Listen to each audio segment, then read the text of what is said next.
orang Jepang itu dalam setahun tuh nggak berapa buku dia baca. Jangan deh. 2, 3. Itu yang paling mumpuni soalnya. Orang Singapura dulu deh. 2. Sekitar 12. Orang Malaysia tuh I think sekitar 10 atau 9. Indonesia? Kalau orang Indonesia 0,0001 sih. Lu jangan begitu, No, Coach. I kid you not. Orang-orang pinter banyak kan jadi menteri loh. Mereka pasti baca. Iya, tapi problemnya kan Coach kasih solusi. Gue bingung banget, Coach Rene. Gile, lu baca-baca buku begini buku apaan? Lagi lu ngapain? Era sekarang itu cukup baca tuh Kotak Putih dari Mood Jakarta, dari Volix, ya Allah, Kotak Putih. dari apa lagi nih?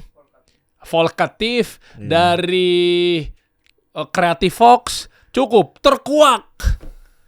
Ini cukup ya. ya misalnya terkuak nilai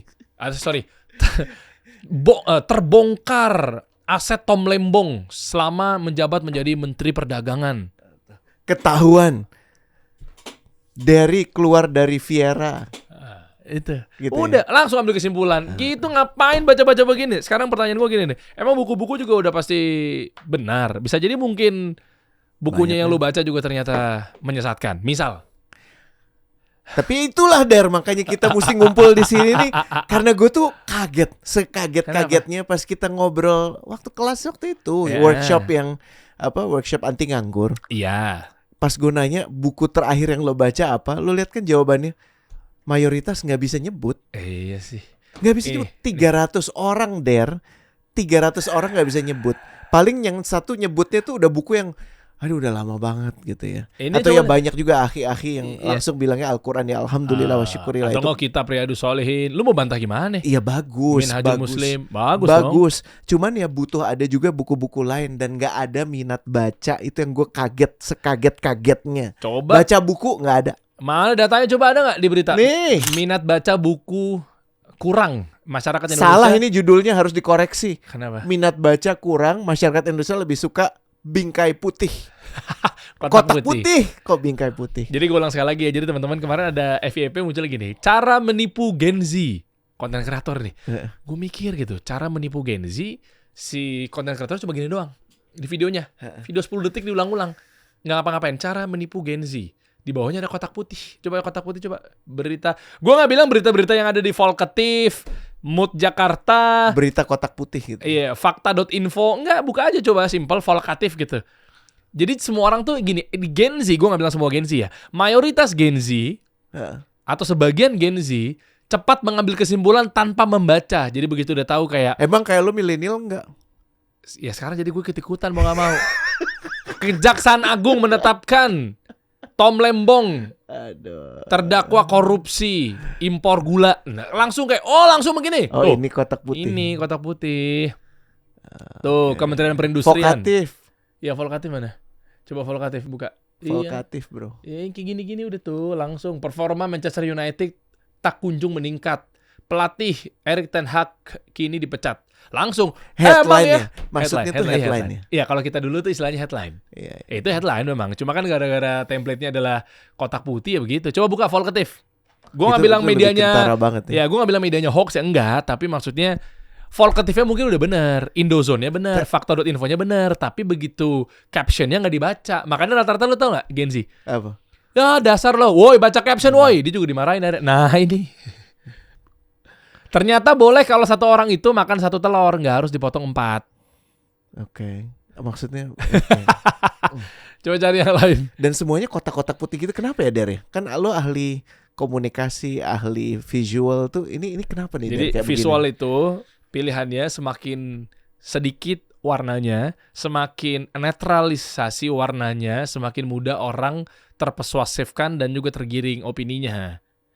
Makanya merah putih, warnanya nggak boleh merah biru, nggak boleh merah hijau, nggak boleh kuning hijau, nggak boleh biru kuning. Disrupsi dan lain sebagainya. Jadi message itu harus cepat sampai dengan meminimalisir warna. Nggak, pemilihan beritanya tuh atas dasar apa? Nggak ada, yang penting. Oh ada beritanya lah. Iya bukan, maksud gue angle yang diambil. Ini kan kayak tiba-tiba kok ada bahas anggur Shine Muscat. Terus ada sumbernya. Coba ketik nih, Prabowo instruksi tak ada lagi mobil impor untuk menteri. Akan pakai pindad. Itu kan ada beritanya sumbernya. Mana biasanya dia cantumin sumber di sini, harus ada sumbernya nih. Jadi ini sebenarnya kayak koran modern tuh, gitu lah ya. Sumber dari fotonya dari Prabowo-nya, akun Prabowo-nya, sumbernya dari X Twitternya si Pindad. Itu ada sumber. Sumbernya itu resmi, coach. Berita-berita digital sekarang, a new media namanya. Dia cuma mengutip, ada sumbernya, nggak sembarangan. Tapi efek ya. Lihat tuh, jadi Gen Z males baca, coba lihat tuh. Iya sih. Iya kan? Ya gue nggak tahu lah new media. Kalau kita dulu kan koran. Sekarang new media coba ya average simple. book deh. Mana coba? Oh, kita masih baik tuh. Di situ masih dibilang 6 buku rata-rata. Kita masih baik lagi. Coba. Oh, ini jamnya, sorry. Jamnya. Jam. Seingat gue ya, yang namanya nanti bisa dicari datanya deh. Orang Jepang itu dalam setahun tuh nggak berapa buku dia baca. Berapa? Per kapita ya, individu per orang Jepang ya. Berapa? Tebak. Orang Jepang setahun? Jangan deh. 2, 3. Yang paling mumpuni soalnya. Orang Singapura dulu deh. 2, 3. 2. Iya 2. Sekitar 12. Buset. Ya, orang Malaysia tuh I think sekitar 10 atau 9. Indonesia? Orang Jepang dulu. Di atasnya pasti 40. Tuh kan. Orang Amerika tuh ada di level sekitar 20-30. 12, masih sama kayak Singapura karena jumlahnya kan banyak juga ya. Kalau orang Indonesia 0,0001 sih. Lu jangan begitu, kok. coach. No, I kid you not. Orang-orang pintar banyak kan jadi menteri loh. Mereka pasti baca. Iya, tapi problemnya kan secara populasi kita baca apa enggak nih? Coba yang nonton ini ya. Gue pengen denger deh. Lo tulis di kolom ya, di kolom conversation gitu ya di bawah tuh ya, komen. Buku terakhir yang lo baca apa? Dan tentang apa? Dalam setahun lo baca berapa buku? Ini bulan apa nih? Sekarang bulan November ya, November kan pasti ini tayang ya. Iya kan? Coba gue mau tes. Ini buku yang gue nggak maksud menyombongkan diri. Gue cuman sebagai orang yang udah 50 sekian tahun baca tuh udah jadi kelaziman dan menurut gue tuh jadi kebutuhan. Sama istri gue bahkan udah dibeliin ulang tahun kemarin tuh itu Kindle supaya gue nggak terlalu banyak beli buku lagi. Jadi ini ada sekitar 5 buku yang ada di Kindle. Gue baru mulai baca di Kindle dan gue baru mulai menikmati walaupun masih kalau lo nanya ke gue masih lebih seneng baca buku yang fisik seperti ini. Bukan e-book. Jadi gue aja di rata-rata orang Singapura masih kalah, rata-rata orang Jepang masih kalah jauh. Lu berapa sih? Ya ini tambah 5 berapa nih? 1, 2, 3, 4, 5, 6, 7, 8, 9, 10 tambah 5 15 16 lah. Gile 16. Apa ini gara-gara generasi tua? Maaf ya, generasi tua. Gila gue. Ya, bukan. Maaf. Salah. Sekalian generasi tua banget. Maaf. Tapi kalau nggak apa sih, sekarang udah ngapain sih baca buku? Sekarang udah di sini informasi sama. Sekarang gue tanya gini deh. Bentar, mayoritas lu buku-buku Inggris ya? Iya, gue mayoritas bahasa Inggris. Ada bukunya Pak Sudirman Said, tapi gue nggak bawa. Coba ya. Oh iya, Pak Dirman bagus tuh. Berpihak pada kewajaran. Iya, itu oke tuh. Coba nih ya. Itu lo pasti suka ini. The Greatest Business Decisions of All Time. Jadi dia bicara soal bagaimana keputusan-keputusan bisnis yang tidak diduga-duga yang berujung pada hal yang gokil banget. Itu gue demen. Nah ini lo. Dan dia kompilasi dari cerita-cerita itu. Gue ngambil dari potongan YouTube soalnya nonton TEDx, kerjaan gue gitu kan sama aja. Iya itu juga dapet sih, secercah kan namanya kan. Iya. Tapi lu juga butuh satu hal yang komprehensif, satu hal yang full. Kayak contoh, tertarik nggak sih lo cerita gimana ceritanya perusahaan ya di buku ini nih ya, After Steve ya. Ini cerita gila banget sih. Dia bagaimana organisasi yang ditinggal oleh foundernya yang ikonik banget ya, untuk kemudian menjadi perusahaan yang 10 kali lipat lebih gokil lagi secara kinerja penjualannya. Namanya Apple. Nah, ini bercerita tentang After Steve. Jadi bagaimana Apple menjadi $1 trillion company, dan ini menarik, how lost its soul. Jadi ada perseteruan hebat di buku ini bercerita tentang si Tim Cook ya dengan ahli desainernya, dengan orang nomor 1 desainernya namanya Johnny Ive. Perseteruan yang akhirnya dimenangkan oleh Tim Cook karena fokus dia sangat tajam kepada bisnis, kepada produksi, kepada supply chain, tapi menjadikan Apple itu sebagai produk yang nggak se-ikonik dulu lagi, yang secara terobosan, secara desain masih oke. Tapi nggak breakthrough kayak waktu dulu kita ngelihat Apple, sehingga orang sampai tega, sampai orang tuh mau jual ginjal. Iya, atau bahkan ngantri itu 3 hari 3 malam di sebelum peluncurannya. Ini di buku ini lo dapet. Dan emang kayaknya tebel ya. Tapi narasinya menurut gue cakep banget sih. Dan dia memuat cerita yang sejak bagaimana si Steve itu menjelang wafat, ya. Terus bagaimana dia memastikan untuk keberlanjutan organisasinya siapa yang nerusin dan kenapa keputusannya diberikan kepada Tim Cook. Wah, ini gila banget sih. Wow. Coba nih gue absen dulu ya. Oh, lu mau absen satu-satu? Iyalah, ini Jim Collins ya. Iya bukan sih? Bukan, Jo. Salah satunya. Ya. Ini tentang apa? Itu keputusan-keputusan bisnis yang dibuat ya, oleh banyak perusahaan-perusahaan yang kemudian ujungnya jadi sangat ikonik, bahkan menjadi Fortune 500 companies.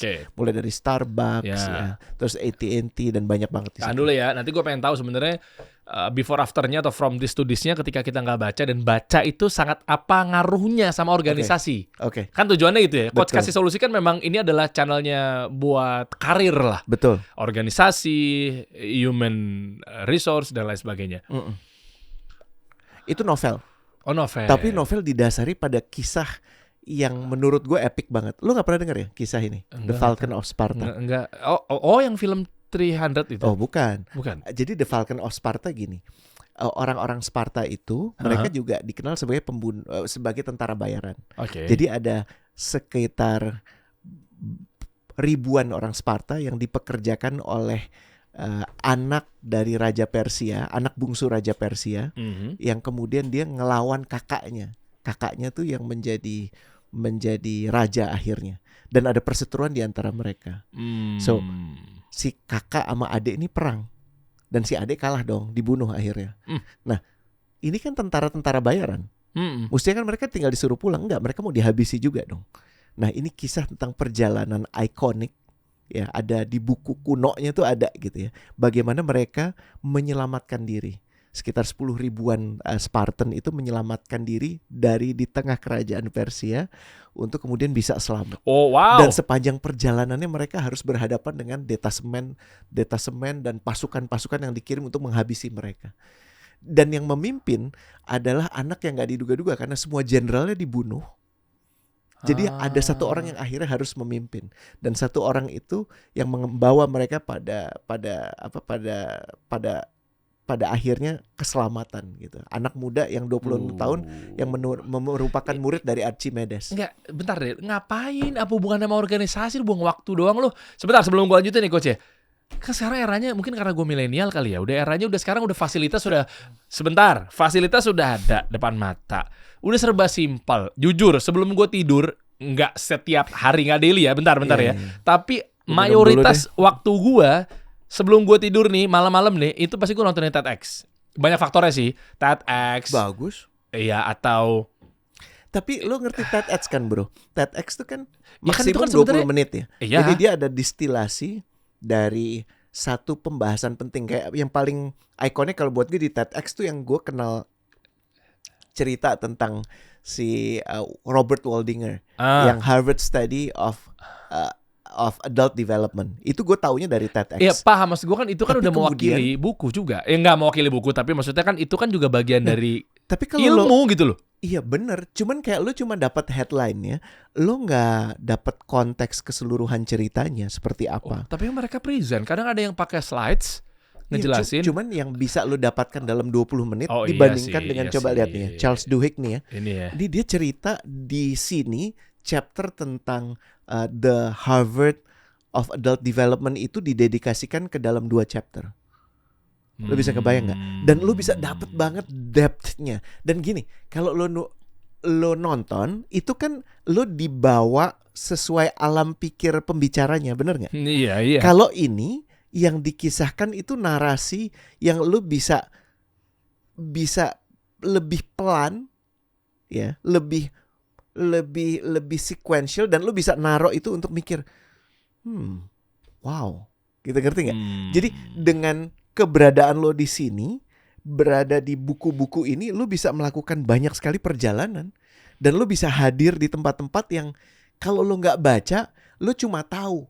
Tapi kalau lo baca, lo tuh kayak seolah-olah hadir di sana. Nih buku ini gila banget loh. Ini cerita tentang kita nih, orang Indonesia nih. The Jakarta Method. Yes, itu kontroversial sekali buku itu. Vincent B. Vince. Yes. Bercerita bagaimana teknik yang digunakan untuk menghabisi para komunis di Indonesia. Iya. Washington's anti komunis. Yes, itu dilakukan di banyak negara di dunia. Oh. Ya. Dan di sini gue kayak ngelihat sudut pandang unik tentang kejadian tahun 65 waktu itu. Ya. Dan kalau lo nggak baca, lo cuma dapat ya gitu doang gitu, kayak sembari lalu aja. Ya tapi nggak akan masuk. Betul. Tapi sekarang ada konten kreator tuh nggak lo yang ngedongengin, ngebacain orang. Itu juga menurut gue lebih baik. Ya kan? Nah itu gue juga ke situ. Jadi bedanya apa sih sebenarnya? Nanti kita bahas deh ya. Jonathan Haidt itu gila banget karena dia bikin disertasi yang dalam tentang kenapa ya orang-orang yang kita sebut sebagai orang baik itu terpecah oleh politik. Menarik nggak? Dan agama. Kenapa sih? Kok orang yang katanya orang baik, mestinya orang baik sama orang baik gabung dong. Di sini malah orang baik sibuk menghujat orang baik lain.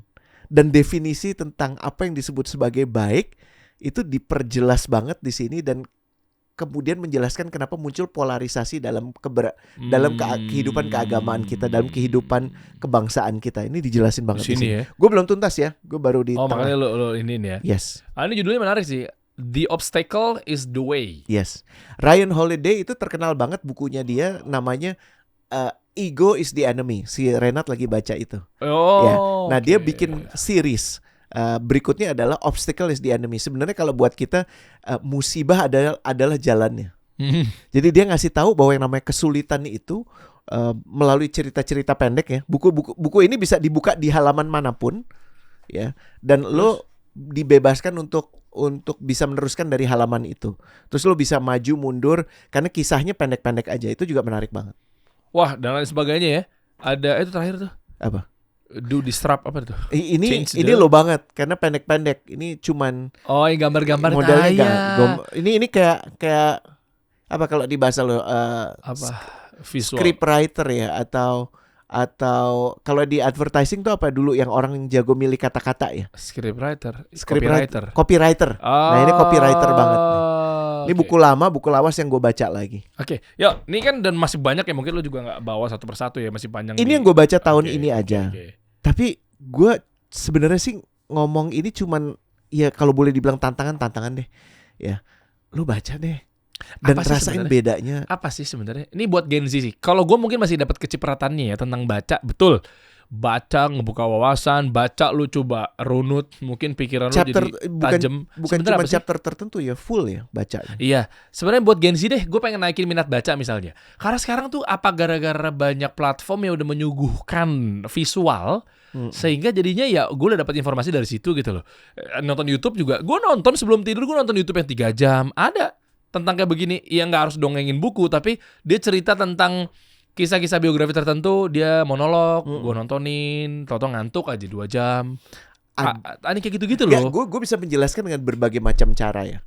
Kenapa lu mesti baca ya? Iya. Cuman yang paling cetek dulu deh. Yang paling cetek adalah itu akan ngasih lo superpower dibandingin teman-teman lo. Jadi dengan lo memilih untuk membaca buku dan disiplin membaca buku, gue tahu sih awal-awal kayak nih ngapain sih udah hilang duluan gitu, baru satu halaman udah kayak ngantuk gitu. Bablasin aja dulu sampai lo terbiasa ya. Kalau lo hari itu cuma bisa baca satu halaman nggak apa-apa, tapi jangan ada satu hari pun lewat tanpa membaca dan meneruskan halaman itu. Lo akan rasakan bedanya. Nih kalau lo mau eksperimen ya, gue minta komitmen lo minimal 21 hari untuk baca minimal 1 hari.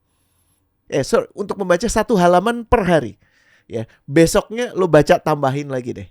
Tambahin 1 kalimat boleh, tambahin setengah halaman boleh. Syukur-syukur tambahin 1 halaman. Nanti setelah lo melakukan itu, lo bikin notes setiap hari. Taruh di sini. Kalau lo nggak punya catatan atau males, day 1 apa yang lo baca. Day 2, day 3, day 4. Nanti yang lo akan dapati kasih tahu gue. Justru gue pengen lo menyampaikan ke kawan-kawan yang lebih luas. Kalau di gue, yang gue bisa duga, yang lo akan dapatkan adalah lo punya kemampuan untuk lebih mengontrol fokus lo. Lo lebih tenang dan gak lompat-lompat pikiran lo. Kebanyakan dari Gen Z itu tidak punya superpower ini. Kenapa? Karena mereka selalu diombang-ambingkan oleh apa yang lebih baru, oleh kotak putih apa yang lebih menyita perhatian. Betul gak? Dan kalau ditanya ada kedalamannya gak sih? Enggak, lo cuma tahu headline-nya aja. Dengan lo tahu headline ada orang tenggelam, itu apa? Bandingkan dengan cerita saat orang itu tenggelam, dia menemukan harta karun yang luar biasa, harta karun yang bisa menolong satu society yang bisa membangun sebuah civilization yang bisa mengubah dunia. Tuh, paham bedanya ya? Cakrawala ya berarti ya. Iya, buku jadi nggak cuman kalau lo di-nudge oleh headlines, kalau ini lo diajak untuk duduk dan benar-benar merasakan. Kan ada penjelasannya di bawah headline ya. Di captionnya itu kan ada penjelasannya kalau dari media-media new media ini. Kira-kira kalau lo baca di caption itu maksimum berapa kata sih? Oh ya nggak banyak. Berapa kata? 100? Gue nggak ngitungin ya mungkin. 100? Ya segitu. 200 kata atau berapa huruf gitu kan? Iya kan? Bandingkan dengan ribuan kata yang ada di sini. Ya. Kalau yang satu mungkin lu cuma dapat informasi briefnya aja. Orang tenggelam, laki-laki, tidak ketahuan namanya, karena diselingkuhin. Diselingkuhin. Udah selesai. Udah kan? Iya sih. Terus lu dapat apa? Sementara kalau di sini lo tahu apa yang membawa orang itu ke situ, keadaan-keadaan yang memicu itu, tantangan buat polisi seperti apa. Kan jadi novel tentang kriminalitas gitu kan. Dan lo dibawa untuk berproses, lo diajar untuk nggak cuman telan cepat, tapi kunyah. Dan benar-benar merasakan. Masih ingat gak sih dulu saat makanan belum sebanyak pilihan seperti sekarang, ada kue-kue, ada makanan-makanan yang lo rasakan zaman itu tuh jauh lebih, apa ya bahasanya ya, lebih punya substansi dibandingkan makanan yang cuma sekedar numpang lewat doang. Dan yang penting manis doang. Waktu itu kita udah bahas ya sama Mas Wija soal gula ya, ketergantungan kita ya. Jadi semua rasa ketutup oleh rasa manis. Betul kan? Buku juga sama. Dan lo kehilangan kesempatan kalau sehari nggak baca itu untuk bisa hadir penuh itu tadi. Itu ya bahasanya cukup jelas nggak sih? Coba lu komen deh teman-teman deh. Ini gue ngerti sih ya, mudah-mudahan teman-teman juga nangkap juga ya. Sebenarnya manfaat apa yang lo dapet yang sama nama Coach Rene monggo, atau jangan-jangan lu punya satu kaidah lain atau manfaat lain atau benefit lain ketika gue baca gue jadi lebih begini. Gue baca gue jadi lebih begini. Nambah satu boleh nggak? Boleh.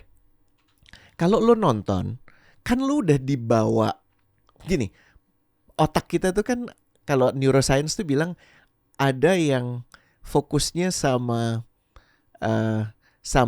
imajinasi, betul ya? Ya kan, feelings dan segala intuisi gitu ya. Sama ada yang benar-benar intelek. Jadi bicara soal visual tuh lebih dominan di situ. Kalau lo nonton, lo baca, apalagi cuma ngelihat reels, itu yang dimainkan hanya aspek visualnya saja.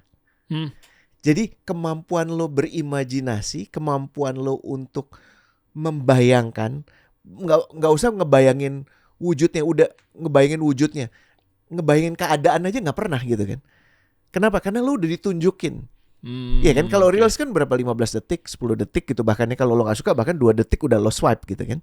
Tapi semuanya udah dimunculkan di situ, tidak ada lagi ruang untuk lo diajak untuk berimajinasi, untuk punya pemikiran yang jadinya lebih kaya gitu. Kalau lo buku, pada saat disebut nama Deriansyah gitu kan, seorang anak muda 30 tahunan yang melalui masa hidup menarik sepanjang hidupnya, berasal dari orang tua. Oh iya sih ya. Ngerti gak sih? Jadi kayak lo bisa ngebayang, wah Derry kayak gimana. Dan pada saat gue ketemu Derry, bisa ada perbandingan antara imajinasi gue dengan lo. Bayangin gini deh, radio dulu kita kan gak ngelihat ya. Lo ngerasa gak sih imajinasi lo lebih kepicu gitu dibandingkan cuman ngelihat obrolan yang wujudnya tuh kelihatan. Auditori itu kan punya peran untuk memicu imajinasi yang lebih dari visual kan. Karena visual tuh udah jelas, ya udah ditunjukin aja faktual nih di depan lo gitu. Sementara kalau auditori itu lebih lo dibawa untuk berimajinasi. Makanya dulu kan ada drama-drama radio gitu kan. Nah, membaca tuh lebih slow lagi. Lebih kaya lagi. Nih mantap ya. Terus hubungannya atau korelasinya apa sama organisasi? Ini kan apakah memang jadi, nah nyambung nih, lu punya materi transferable skills gitu. Ya kan, apakah akhirnya jadinya lo pembendaharaan kata-katanya jadi lebih banyak sehingga pasti. Buat presentasi, buat public speaking, buat meyakinkan atasan, apa kesana larinya? Hubungannya apa gitu? Dalam pertanyaan lu secara spesifik untuk kiprah lu di organisasi atau di bisnis gitu ya. Ya, masa gara-gara yang baca bukunya lebih banyak berarti dia lebih moncer karirnya, lebih banyak atau lebih cepat naik jabatannya? Lah berarti kalau gitu orang yang gak baca buku berarti gak akan naik jabatan dong? Gue gak mau. Satu hal yang bisa gue sampaikan begini. Dengan lo baca buku, lo nyambung lebih mudah pada lebih banyak orang. Oh, karena banyak ini ya, apa namanya? Lo dapat konteksnya gini, lo diajakin ngomong tentang Tim Cook, perselisihan antara Tim Cook dan Johnny Ive, lo paham? Oh iya. Iya kan? Tentang pada saat bahkan secara spesifik dibahas Johnny Ive dulu itu bagaimana dia bisa gabung di Apple, bagaimana interaksi dia pertama kali ketemu Steve Jobs. Oh, itu ilmu bagaimana ya? Kemudian Steve Jobs elevate dia kan bukan orang Amerika. Dia dari Inggris. Oke. Iya kan? Bapaknya itu carpenter, jadi ahli tukang kayu, ya, yang punya hobi untuk bikin bentuk-bentuk produk tertentu, dan itu yang memicu Johnny Ive kecil.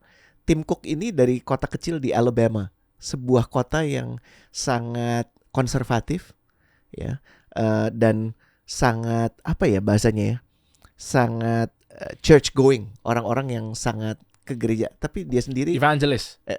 Enggak evangelis, malah lebih konservatif ya. Dia sendiri, sorry for saying this, homoseksual secara terbuka, ya kan? Bagaimana transformasi dia, kemudian dia memimpin Apple menjadi seperti itu, ya kan? Di tengah dia harus berhadapan dengan tuntutan untuk ngebuka handphone. Ini salah satu yang dibahas juga di sini. Bagaimana dia harus diminta oleh FBI ngebuka handphone terkait dengan teroris, dan dia memilih untuk nggak ngebuka itu. Karena dengan dia ngebuka itu, artinya proteksi kepada yang lain pun juga tertutup gitu. Ini konflik etiknya tuh dahsyat sekali di buku ini. Nah, gimana lo bisa bicara sedalam itu, ikut diskusi sedalam itu kalau lo nggak pernah baca? Tapi kan nggak semua diskusinya adalah itu. Belum tentu emang itu udah pasti didiskusikan di organisasi kita. Oke. Oh, minimal wawasan lo ya dapat. Wawasan. Atau gini, lo suka bola. Iya. Kenapa lo nggak baca buku ini? Tentang bagaimana sekelompok bilioner kemudian menjadikan klub sepak bola yang suka lo tonton itu sebagai alat untuk key to power. Dan gimana dia bisa dapat duit sebanyak-banyaknya dari berapa banyak mata yang ngelihat itu. Sehingga kemudian orang kayak Cristiano Ronaldo bisa dibayar segitu mahalnya. Ya, yang kadang-kadang kita nggak bisa jelaskan kok dia bisa dibayar sebanyak itu. Itu awal pertanyaan gue, matematikanya, ekonominya di mana? Makanya gue ambil ini, gue baca ini. Dan nambahin lagi coach ya, pernah sadar nggak nih? Ini anak-anak bola pasti rame nih, pasti paham. Kenapa? Ya selain memang udah garis tangan Allah gitu ya. Tapi kenapa Ronaldo ya? Padahal skill yang lebih pintar, lebih jago tuh di atas Ronaldo banyak. Yes. Iya kan? Kenapa Messi ya? Yes. Kenapa dua ini tuh digoreng mulu ya? Yes. Atau permainan FIFA, kenapa Ronaldo, Messi? Messi, Ronaldo. Sampai akhirnya mereka punya militan tuh berantem. Yes. Kenapa dan ya? Memang ada kesengajaan dimunculkan. Kenapa? Dengan adanya tesa dan antitesa, maka akan ada perseteruan yang nyata. Dan lo harus diminta memilih kubu. Bahkan memilih tidak memilih pun juga udah jadi kubu. Ya kan? Dan itu akan memunculkan percakapan. Dan percakapan yang membuat semakin dicari yang namanya kaos jersinya dia yang tahun berapa, waktu di mana. Itu semua memang udah bagian dari skenario komersialisasi sepak bola. Bagaimana sebuah kota ya di St. Louis di sini ya bisa ditinggal oleh klubnya karena mereka memilih untuk pindah ke tempat lain, dan bencinya luar biasa si penduduk kota itu. Ini kan maksud gue gini. Wow. Lo nggak akan dapet kalau lo cuman ya bahasanya kalau di agama kita kan ada like, ada lahwa ya. Kita cuman ingin nonton dan kita ingin dibikin seneng, tapi kita juga sebenarnya dapat kesempatan untuk menggali lebih dalam. Dan lo gak harus gali semuanya dalam, tapi ada beberapa yang lo tahu secara dalam. Di case gue merasakan buku itu temen yang luar biasa. Karena gue bisa berkelana kemanapun di seluruh dunia. Gue bisa hidup di alam manapun, di tahun berapapun, mulai dari abad jauh sebelum Masehi ya, di novel itu tadi ya, ultra modern, cerita bisnis, cerita tentang bagaimana orang baik itu bisa akhirnya dikorupsi, menjadi korup, cerita tentang bagaimana bangsa kita sendiri menjadi bagian dari operasi CIA, itu hanya dengan membaca. Gile. Dan sayang aja kalau lo nggak lakukan itu dari sekarang. Ya minat baca masalahnya ya. Iya. Atau mungkin gara-gara tulisan kali, karena kita udah dimanjakan dengan visualisasi sehingga bukunya yang tulisan semua males. Karena kemarin lu kalau nggak salah lu ya yang bilang bahwa buku itu diatur, ada yang renggang paragrafnya atau mungkin spacingnya. Lu pernah mikir nggak sih, Der? Pernah mikir nggak? Al-Quran itu kenapa disajikannya dalam bentuk tulisan nih? Kenapa nggak video gitu? Oke. Bener gak sih? Ini maaf ya, gue mungkin rada nyebelin dikit gitu ya. Kenapa dihadirkan dalam bentuk tulisan? Dan yang dipilih kenapa dalam bahasa Arab? Kan kemarin kita sempat ngobrol bahwa bahasa Indonesia itu kosakata yang digunakan oleh rata-rata orang Indonesia 4.000. Wow. Ya. Sementara jumlah kosakata Indonesia ada 12.000. Jadi kita tuh hanya efektif make sekitar 30% dari kosakata itu. Iya. Paham ya? Dan dari 12.000 pun itu mayoritas dari diimpor, kata-kata yang diimpor. Ya, baik dari Sanskerta, dari Inggris, dari Spanyol, dari Belanda, dari Arab terutama. Ya. Bahasa Inggris, orang-orang yang berbahasa Inggris tuh kurang lebih mereka menggunakan 18.000 kosakata. Jadi lebih kaya. Wow. Ya, bahasa Inggris sendiri, kayak sekitar 20.000, maaf. Sementara kata bahasa Inggris itu ada 100 ribuan. Gokil. Jadi lebih kaya, makanya spesifik kan. Kalau kita bilang dia di sana, tapi kalau bahasa Inggris, he is over there. Gue udah nggak perlu bilang dia perempuan atau laki-laki, betul ya? Yeah. He is, sekarang dia ada di sana, bukan kemarin, bukan lusa. Iya. Betul ya? Tapi kalau dia di sana kan harus ada kata sekarang, kemarin kah? Gitu betul ya? Jadi bahasa Inggris tuh lebih presisi. Bahasa Arab tuh 12,3 juta, men. Gile. Maknanya. Dan kenapa yang dipilih itu? Ya karena sang pencipta mengajak lo untuk belajar itu dari aksara, dari tulisan. Dan kalau lo nggak mau maksa, nggak mau melatih diri lo untuk itu, rada susah sih ya. Untuk lo bisa bahkan mengapresiasi apa yang Allah, miracles yang Allah berikan di dalam Quran. Nah, baca buku tadi kan kita manfaatnya. Mungkin nggak kita baca, tapi mungkin ternyata kecewa, atau mungkin nggak daging, itu gimana? Gue kecewa banget baca yang ini nih, yang bawah nih. Nih, semua jagoan gue, yang pertama mati, yang kedua mati, 6 orang mati, men. Terus gue langsung terus gue baca terus sampai akhirnya baru orang yang nggak diduga-duga kemudian jadi itu dialah jagoannya gitu. Gini, kekecewaan itu kan cuman keadaannya. Dan dengan lo baca buku lo kecewa karena nggak daging, definisi daging tuh apa sih? Kena di hati lo, itu aja. Apakah ilmunya luar biasa? Kan banyak yang bilang ini, ini sih omongannya biasa aja. Gini ya, lo pernah ini nggak sih, Dar? Cari ilustrasi yang asik tuh gimana? Apa tuh? Tentang apa? Benang merahnya. Kalau lo pernah lihat pertambangan emas rakyat nggak? Gimana emas tuh dicari? Iya, tahu-tahu ya gitu-gitu aja udah paling. Iya kan? Gini, kalau buat kasat mata kan kayak ya pasir doang. Tapi buat mata yang terlatih, dia bisa dapat emas dari situ, betul nggak sih? Iya, yang diayak ya. Betul ya? Di apa sih namanya, diayak gitu? Iya kan? Terus sebaliknya gini. Untuk bisa sampai di titik seperti lo, pada saat lo ngelihat ada satu skrip, ada satu, lo kan rewel banget tuh kalau anak-anak lagi bikin desain tentang poster, kasih solusi atau apa, betul kan? Kan kalau buat mata yang biasa aja, mereka akan, kenapa sih udah ada bingkainya, ada kata-katanya, apalagi sih? Tapi lo lebih dalam kan? Iya, iyalah. Bener nggak? Nah, kalau buat orang akan bilang gini, apa gunanya sih ilmu lo, Der? Oke. Emang nguntungin gue apa? Iya, buat lo sekarang gak ada untungnya, bro. Kenapa? Karena lo belum sampai pada taraf itu. Nah, orang yang gak punya, gini, orang yang ngomong gini, ini gak ada gunanya, ini gak penting, itu orang yang belum diberikan keistimewaan untuk merasakan keistimewaan dari yang di depan dia. Gue makin kebayang nih. Ngerti gak sih? Oke. Lo kan punya bayangan ya sebelum lo pergi ke Arab, sebelum lo akhirnya bisa umroh ya. Insya Allah nanti lo kan akan ke Mesir atau segala macam. Ya, insya Allah. Ada bedanya nggak sih Der dari cerita orang, dari lo denger, lo lihat, sama lo di sana? Lo kan bikin konten kan di sana kan? Sekarang gue nanya, antara konten yang lo buat di sana sama lo di sana ada bedanya nggak Der? Iya pastilah. Kalau nggak ngapain orang pergi ke sana kan? Kenapa kan cuma ngelihat aja, lihat aja dari konten lo cukup dong. Iya. Kenapa lo masih ajak ke sana? Karena lo akan dapetin sesuatu yang sekarang nih cuman gue bisa kasih sedikit. Tapi pada saat lo di sana, lo bisa 100% ngerasain. Gue bisa cerita banyak hal tentang laut, tapi mendingan lo ada di laut aja. Lo lihat laut seperti apa. Dan mungkin aja pas lo di laut, lo cuma gini doang. Iya, karena lo belum pada kapasitas untuk bisa mensyukuri laut. Lo akan ada momen-momen di mana nih buku kayak nggak ada gunanya, nih penulis bego, nih orang nggak ngerti apa yang dia omongin. Tapi semakin lo baca buku, lo semakin mengapresiasi berapa kata pun yang bisa dituliskan orang itu, berapa kalimat pun. Karena itu kerja istimewa. Dan akhirnya puncaknya adalah saat lo baca Quran, lo tahu itu dari Allah beneran. Oke.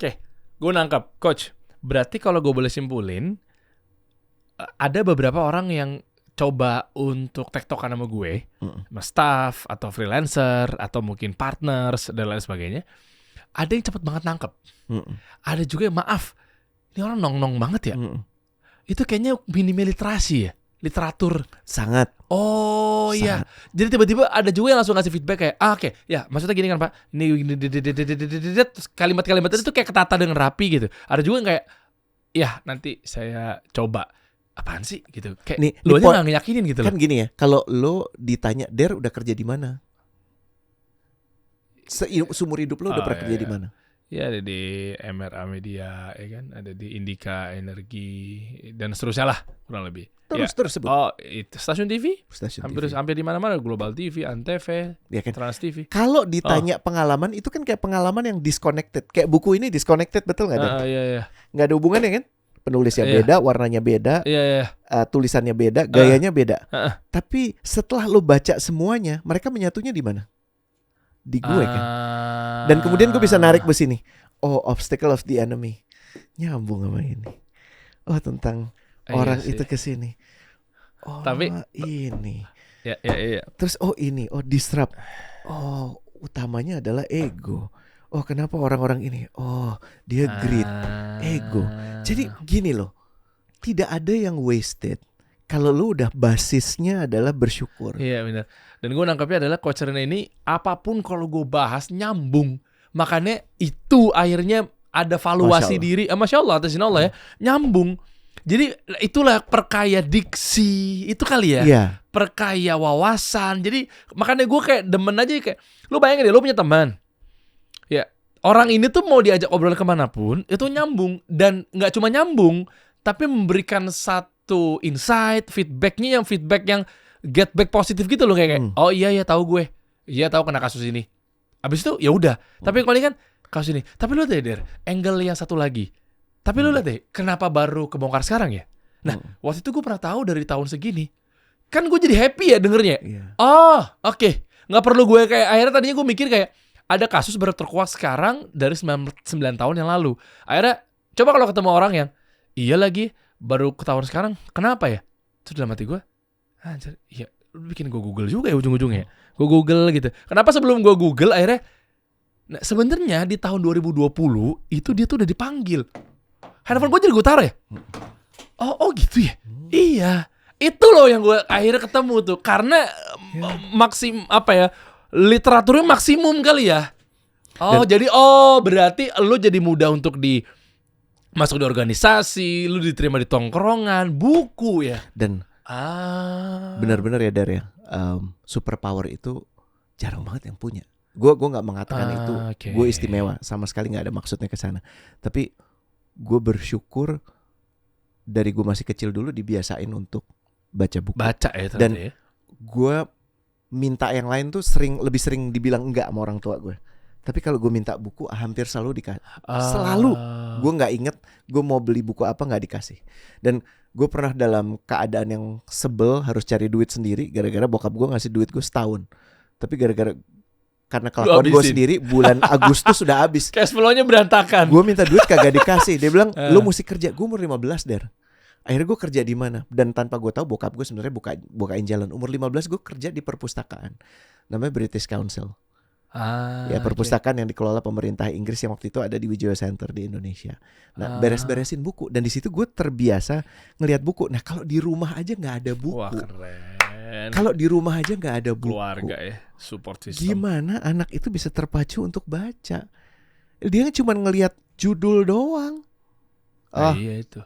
Tapi nggak pernah ngelihat ayahnya lagi begini. Nggak pernah. Lihat kok ayahnya lagi begini. Iya, makanya ngelihat ayahnya lagi begini kan. Oke. Iya kan? Oke. Ya. Nah, baca deh. Jadi ini benar-benar gue mohon kalau lo nggak suka dikasih tahu, gue mohon deh. Tolong diri lo untuk baca. Tolong keluarga lo untuk baca. Tolong perusahaan lo untuk baca. Bahas buku di perusahaan. Bahas buku di tim. Tolong bangsa lo untuk baca. Maksud lo gak sedih sih ngeliat tadi, coba deh bro, yang petanya dia Dim. Kita maksud cuman segitu sih men. Ya. Maksud 6 ya? Kita 6 ya? 6 ya? Number of books read annually 4 sampai 6. 4 sorry. Iya kan? 4 coba lagi. lihat deh yang gue kirim tadi deh Dim. Ya. Itu negara apaan yang biru tua? Lihat nih. Lihat ya. Wow. Ini jumlah publish buku terbanyak itu dipublikasikan oleh Amerika Serikat. Waduh. Ya walaupun kita banyak gak suka sama mereka, tapi lo ngebayang gak kekuatan mereka sebagai negara superpower tuh mulainya dari mana? Bukan dari militernya, dari ilmu. Penguasaan mereka akan ilmu. Terbukti dari mana? 3,3 boleh dibilang judul ya dari dikeluarkan. Coba lihat tuh. Indonesia mana kagak benderanya? Kagak ada men. Masa sih? Kagak ada. Ya Allah segitu. Saking kecilnya. Segitu kecilnya negara buku aku lo tercinta. mana Der? Mana buku lo? Lo kan udah melalui ini. Mana buku? Buku siapa? Buku lo. Belum bikin. Ya bikin. Ayo gue tantang. Emang 19 tahun udah cukup bisa beli Gue buku? tantang. Ayo boleh deh, bismillah deh. Wah gila. 19 tahun udah boleh nih, 19 tahun. Tantang. Bikin buku. Oh ya oke siap. Ampun. Kapan? Ya awal tahun lah. Nggak mau. Kapan? Hah? Ya kalau orang sekarang udah besok November, Desember 2 bulan lagi udah mau awal tahun. Nggak mau tahu kapan. Januari deh. Tahun? 2000. Januari Februari 2025 lah. 2025 Februari ya? Iya. Februari 2025. Ya 2025 lah. Ya buku November gue ya? beli. Ya November gue udah lancang, emang udah ada niatan. Enggak, iya makanya. Tapi sekarang kan ini udah dibuat LTKM.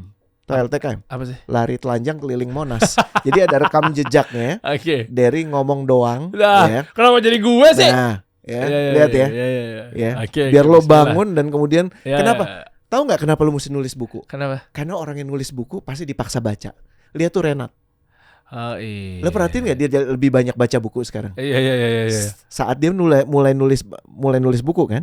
Gue juga sama. Karena satu buku itu berdiri di atas buku-buku lainnya. Orang yang kayak lo punya reputasi, personal branding gitu kan? Iya. Tantangannya adalah ambil dari buku-buku yang lain, baca tuh semua untuk naruh buku lo di atasnya, dan kemudian nanti ada orang lain yang menggunakan buku lo sebagai basis untuk pemikiran mereka. Gila. Ilmu yang bermanfaat ya. Iya. Pada saat nanti ya, insya Allah pada waktunya kita semua diselesaikan di dunia ini. Akan ada satu manfaat yang terus mengalir. Iya betul. Buku lo diomongin. Kenapa? Karena pada saat orang bicara soal mau bikin usaha gimana, pada saat orang bicara mulai merintis, ngomong tentang digital, dia bisa buka buku lo. Even personal branding. Iya. Gue jadi ingat ada seorang ustadz namanya Ustadz Yazid Jawas, semoga Allah merahmatinya, baru meninggal ya beberapa minggu ya kan, itu beliau karyanya Masya Allah, maaf koreksi kalau salah ya, mungkin puluhan, mungkin belasan dan lain sebagainya, buku-bukunya luar biasa, bahkan sekecil zikir pagi petang aja kita tahu dari beliau tuh. Yang beliau bawa mungkin dari tahun 80-an sampai sekarang gitu kan, kita jadi tahu buku pegangan zikir pagi petang gue tuh dari beliau karyanya. Di sekolah-sekolah anak gue tuh buku-bukunya dari beliau juga.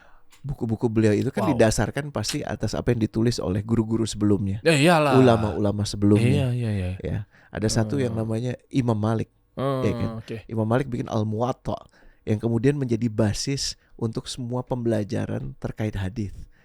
Jadi baik itu hadits Bukhari, Muslim itu semua merefer ke Imam Malik. Dan yang paling menarik kalau dari kisah-kisah itu kan masih berlanjut sampai sekarang. Lu kebayang gak sih rentetannya kalau kita bisa menjadi bagian dari mata rantai yang di ujung aja deh. Ya. Sampaikan kebaikan walaupun sekecil apapun gitu dalam kata-kata. Ya kalau kata-kata lo udah lo ucapkan kan selesai. Tulisan lo ya mungkin lah yang di sini masih akan ada orang yang baca, tapi buku itu abadi, men. Tercatat. Okay.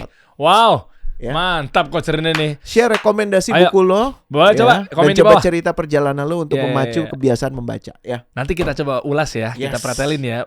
Gue baca buku ini, nanti kira-kira responnya seperti apa. Dan kalau ada dari buku-buku di sini yang lo juga baca, ayo kita obrolin. Siap. Kita nanti bahas di next week ya. Yes. Siap. Coach kasih solusi.